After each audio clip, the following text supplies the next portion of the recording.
All right, I thought I would record a quick low production value video to try and muse a little on a topic that I think is important to know, especially before you're getting started in what you think you're going to spend your life doing. Or maybe you're in the early stages and you haven't quite decided yet fully that you're going to commit to the area or the specialty that uh, you're going to commit the rest of your life to. So let me start by saying the internet gives a lot of advice that you should do what you're good at. And I think there's more of a counterculture advice, which is pretty well known as well, which is don't do what you're good at, uh, do what you like. And then if you like it, then you'll become good at it.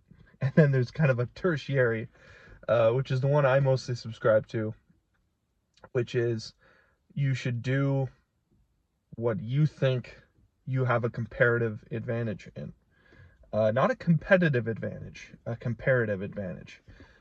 Competitive advantage is a little bit different, and I'm not going to get into the minutia of, um, economics, microeconomics on that, but suffice it to say, comparative advantage is really what the word compare is meant to mean. It's if you compare two people, one of them will be better at something than the other. And competitive advantage it's that with an additional caveat, which is you're better than somebody at doing something in relation to the other stuff that you can do. So I'm not really going to talk. I'll probably end up talking about competitive advantage and what we're not talking about. But in this video, I wanted to talk about comparative advantage and what it really means. So I'm a painter now. I've committed to this speciality, to this specialization, we'll say. And since I committed to it, things have gotten a lot better. This is another piece of advice, which is really good advice, which is commit to something. Find the riches in the niches, and you must pick something before people will pick you to do that thing for them, and commit to it. And that's true, and that's like a prerequisite to what I'm talking about today. And that is comparative advantage. You should pick something that you're comparatively good at, meaning compared to other people, you enjoy doing it. And compared to other people, you're good at it. It's not necessary to really like it. It's not necessary to really be good at something. You just need to be comparatively good at it, and the riches will come. You don't really need to love what you're doing. You just need to love it compared to other people. And again, competitive advantage doesn't matter. And to just simply and kind of be more precise on this, if I'm good at painting, but I'm also really good at carpentry, and my friend is okay at painting, but he's abysmal at carpentry, economics would say that you should get him to do the painting because he has a competitive advantage in painting. Because he's so bad at carpentry, it makes him competitive. Technically, I have an absolute advantage if I'm good at painting and I'm good at carpentry. But the world doesn't work like that because time is not unlimited. It's a scarce resource. You can only do one thing. So let's say I like painting more than carpentry. I'll commit to painting. I will have a comparative advantage to him because I'm good at painting, but also it won't be quite good enough to just be better than him. I should also enjoy doing it more than him because that will make me commit to it for the long term. That's what I'm talking about, comparative advantage. So if you like making cutting boards uh, and selling them on the internet, which is something that people do, I've never bought a cutting board on the internet. I've gotten cutting boards as gifts. I've bought them at stores, but I've never bought one on the internet. I can understand why someone would want to.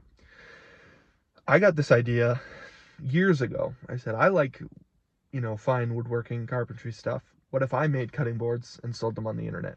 And it turns out 1,000 other people had already thought of this, or probably 1,000,000 had already thought of it, but only 1,000 had gotten to the stage of actually selling them.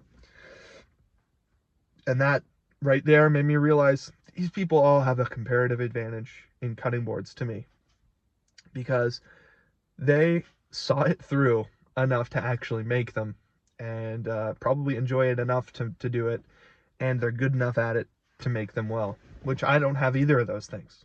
I just got the idea to do it.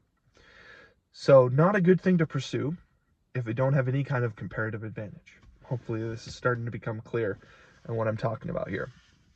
Now with painting, this is a really stupid thing, but it's true. I am 6'5". With my boots on, I'm like 6'6", because work boots have a thick sole just by default, which means I can cut in, meaning with a brush, I can cut in a ceiling without a ladder. That might seem like a small thing, and it is. It's not a huge deal. You know, there's tons of short painters. There are tons of short painters that are really good and really fast.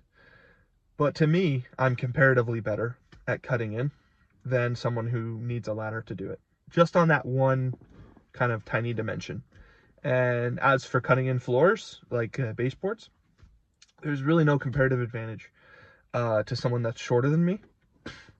The only real difference is like fitness, because if you're fit, you can get down on your knees easier, get up and down. And I'm still young. I'm, not even 30. So getting up and down is not hard for me. No comparative advantage on that, but I do have a comparative advantage on cutting in. And because I don't need to use a ladder, because I don't need to get up and down, it's faster. But also because I don't need to be on a ladder, I'm also better. I'm not only faster, but I'm also straighter, because I can do longer strokes without being on a ladder, and I don't need to worry about being on a ladder. These things add up, and my work ends up being better, faster, which is what we're talking about. And if you take somebody, let's say it's like 65, he's been working his whole life, his knees are not the best, and he's short, I would have an absolute advantage in painting, cutting in, painting over this guy. I might even have an absolute advantage in rolling, because my back doesn't bother me. I can work for, hours and hours and hours, and perfectly comfortable working at heights. But he might not be, because all these things just are very hard for him to do. So it's true that I would have an absolute advantage. Which, again, an absolute advantage is just having that comparative advantage in every category. And that's going to be too rare. That's going to be really rare to kind of go for that in life. So you should really go for the comparative. And same thing happened with sales. And I realized that, I am not a very good salesman. I've done sales a couple times in my life. Always been an abject failure. Abject, bad outcomes. Objectively bad outcomes as a salesman. But I am good at the underlying skills. So, for instance, real estate is something I did now for many years. A few years. And I decided to give up in favor of doing what I was comparatively advantaged at, which is painting and running a painting company. And running a company is different than painting, by the way, but they do overlap a little bit, especially when you're small, because you do a lot of the work yourself with on the tools. But anyway, back to real estate. I always found that I was comparatively awful at selling, but I was comparatively good at analysis. I was good at analyzing deals. So there's something that I should have picked up on there, and that is, while it may be true that there are, 1,000 real estate people in my area, and I am, good at a lot of different things, but I'm choosing to do real estate, it's not a good avenue for me to go down. It's not a good thing for me to pursue, because other people comparatively enjoyed it more than me, and other people comparatively were better at it than me. So I should have taken that as a sign earlier on that it wasn't going to be the career for me. And again, you don't really need to enjoy the thing. It's not that I need to absolutely love what I'm doing. It's not that when you're thinking about your life, you don't need to be in love with the idea of what you're doing. You just need to look around and say, do I enjoy this enough that it's more than other people? And for instance, if you're a garbage guy, and I'm not going to rant for too much longer on this because I think the point is made, but if you're a garbage man, a sanitation worker, as they now call them, you don't have to love it. You just have to look around the marketplace and say, I don't mind this. Other people would really hate it, but I don't mind it. That's a comparative advantage. And if you pursue these advantages in your career, you're going to find yourself succeeding more often than you fail. Whereas when you try and go for a competitive advantage, or you try and go for a strategic advantage, or you try and find something like pays the most, this is another thing. This is a topic for an entire different video, but generally the things that pay the most also increase competition, and you need to be up for that.